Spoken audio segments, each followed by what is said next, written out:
WhatsApp cute buddies, কেমন আছো সবাই? আশা করি সকলে অনেক অনেক ভালো আছো। আজকে আমরা এক্সপ্লেন করতে যাচ্ছি ভালেরিনা মুভিটি।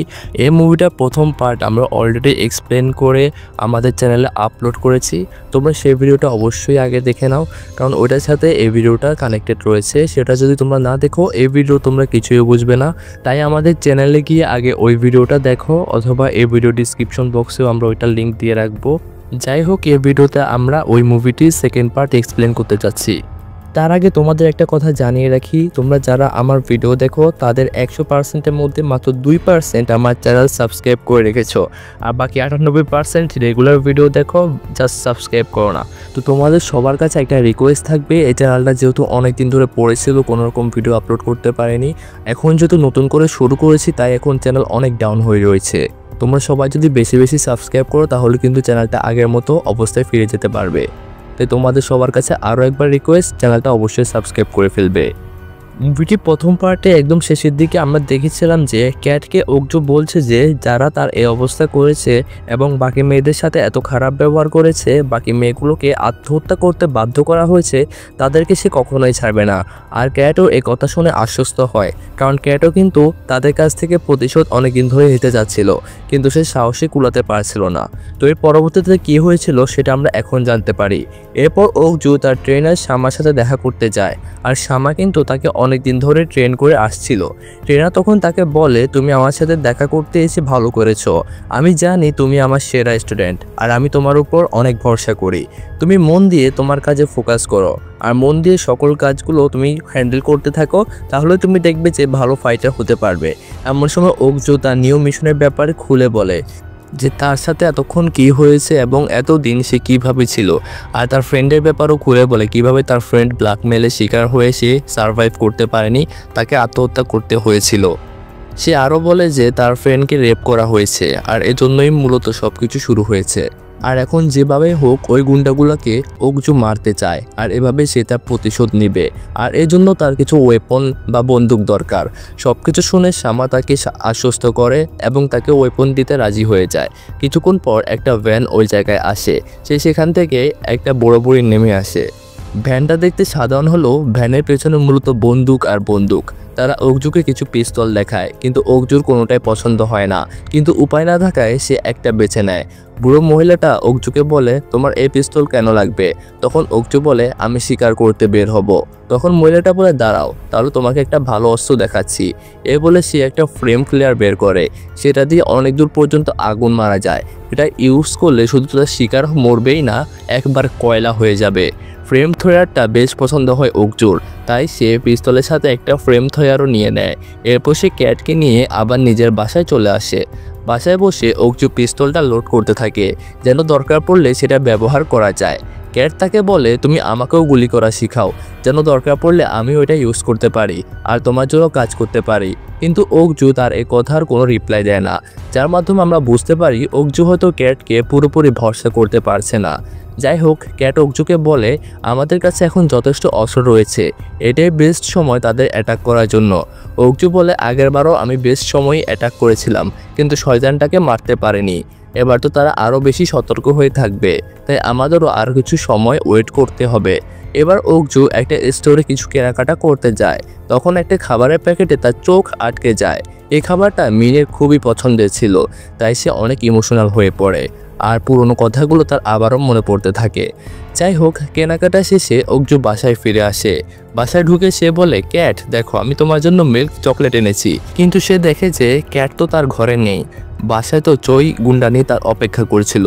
অগ্জু বাসায় ঢোকার পর চই ওই গুন্ডাগুলোর উপর তার উপর অ্যাটাক করে ফেলেছিল। রুম অন্ধকার থাকায় অগ্জু বেঁচে যায়। সে অন্ধকার জানলা দিয়ে লাফ দিয়ে প্রাণ নিয়ে পালায়। তবে চই তার বসকে বলে সে অগ্জুকে মেরে ফেলেছে। বস তার কথা পুরোপুরি বিশ্বাস করে না। সে বলে, আমি কি তোমাকে বলেছিলাম মেরে ফেলার জন্য? আমি বলেছিলাম কে ওকে আমার সামনে ধরে আনবে, তারপর আমার সামনে ধরে এনে মারবে। আচ্ছা যাই হোক, মেরে দিয়েছো তো ভালোই হয়েছে, কিন্তু আমি ভাবছি তোমাকে আর ড্রাগসের ব্যবসা সামলাতে দেব না, কারণ তোমার এই মেয়েবাজের জন্য আমার বারবার লসে পড়তে হয়। তাই এখন থেকে তুমি আর আমার কোনো কাজেরই না। এরপর চইকে বলে, তুমি শেষ একটা কাজ করে যাও, ক্যাট মেয়েটা মেবি কোনোতে দেখেছে তাই না, তাই এবার তুমি ওকেও মেরে দাও। এ বলে সে সেখান থেকে চলে যায়।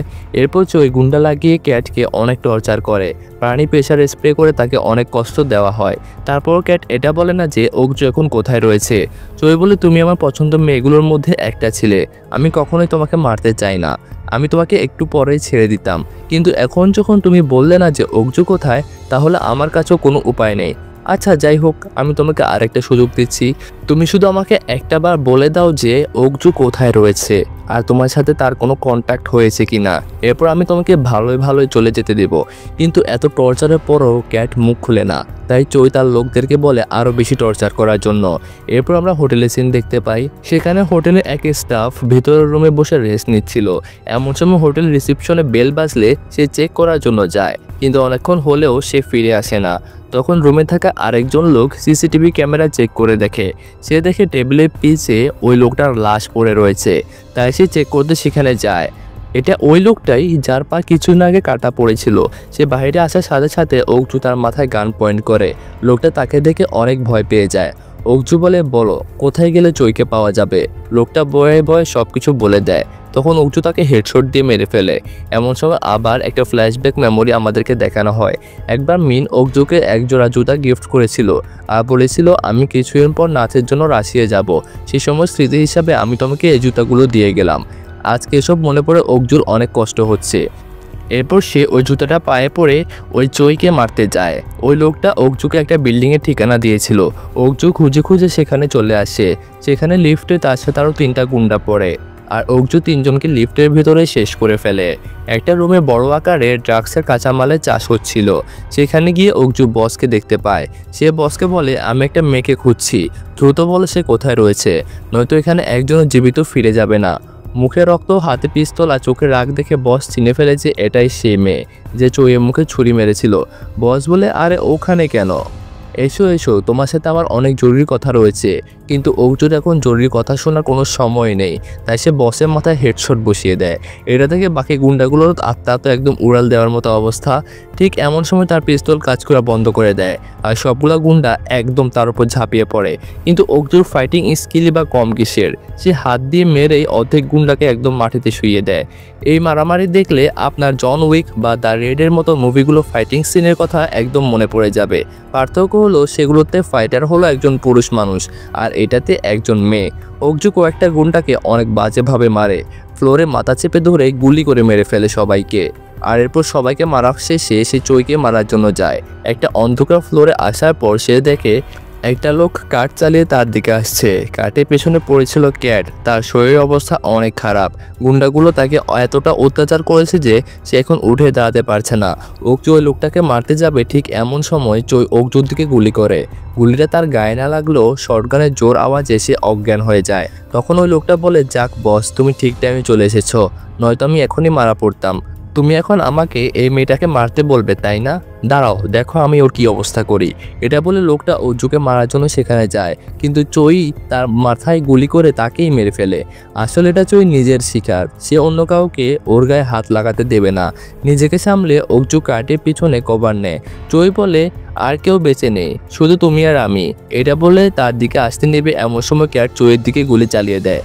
আসলে চই ভুলে গিয়েছিল যে ক্যাট এখনো জীবিত রয়েছে, আর এর সুযোগে অগ্জু চইকে আরেকটা গুলি করে দেয়। দুইটা গুলি খেয়ে চই একদম নকআউট হয়ে গিয়েছিল, আর সাথে সাথে কিন্তু তাকে প্রাণে মারে না। অগ্জু আর ক্যাট চইকে নিয়ে একটা বেঁচে আসে। এটা ছিল মিনের ফেভারিট বীজ। এখানে এনে শয়তানকে মারবে বলে ভেবেছে অগ্জু।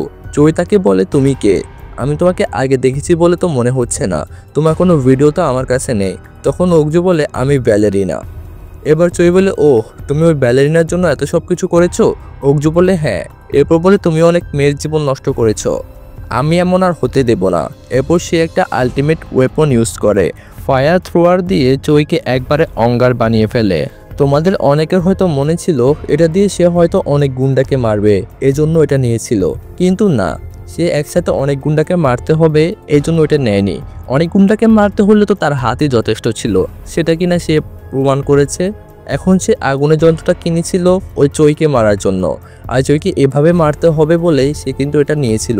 চইকে মারার পর অকজু চইয়ের বাসায় যায়। সেখানে সে একটা ডায়েরিতে অকজু আরও কিছু আন্ডারওয়ার্ল্ডে মানুষের নাম দেখতে পায়, যারা কিনা কোনো না কোনোভাবে এই চেইনের সাথে যুক্ত রয়েছে। অকজু তাদেরকেও ছাড়তে চায় না, কারণ মিনের মতো আর কত মেয়ে রয়েছে যারা কিনা এদের মতো অত্যাচারীদের হাতে অত্যাচারিত হয়। তাই সে তাদেরকে মেরে ফেলার জন্য একটা নতুন মিশনে নেমে পড়ে। আর আমরা বুঝতে পারি যে এবার সে সকল গুন্ডাকে মারার মিশনে নেমে পড়েছে, আর যারা এসব কাজের সাথে জড়িত সে সবাইকে মেরে ফেলবে। আমাদেরকে এখানে সেকেন্ড পার্টের একটা হিন্ট দেওয়া হয়েছে, আর এখানে কিন্তু মুভিটা শেষ হয়ে যায়। এর পরবর্তী পার্ট আসলে আমরা সেটা অবশ্যই এক্সপ্লেন করব। ততক্ষণ পর্যন্ত তোমরা কিন্তু আমাদের চ্যানেলটা সাবস্ক্রাইব করে রাখতে পারো, ভিডিওতে লাইক কমেন্ট করে ফেলতে পারো, কমেন্টে জানাতে পারো তোমার কেমন লেগেছে এই মুভিটি। তো সবাই ভালো থাকো, সুস্থ থাকো, আল্লাহ হাফেজ।